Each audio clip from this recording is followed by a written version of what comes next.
तेरा ज़िक्र करके लोग हम पर सितम करते हैं ना। चलो आज बात छिड़ ही गई है तो ख़त्म करते हैं ना।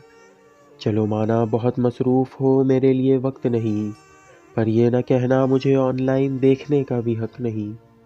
ऑनलाइन देखने का मतलब मुझे प्यार अब भी है, ये न समझना कि तेरा इंतज़ार अब भी है। क्योंकि चाँद से यारी तो सब करते हैं, पर जो उसे पाने की चाह रखें हद करते हैं।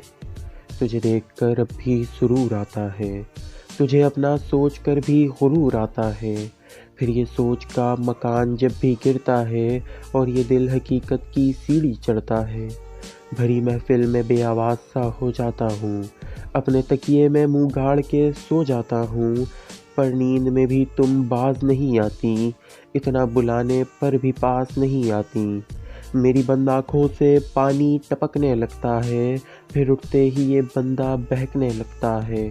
मैंने अपने जज़्बात इस नज़म में लिख दिए, आँखों से बहते आँसू कागज़ पे रख दिए।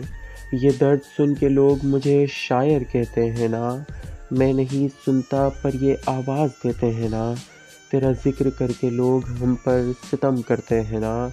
चलो आज बात छिड़ ही गई है तो ख़त्म करते हैं ना, ख़त्म करते हैं ना।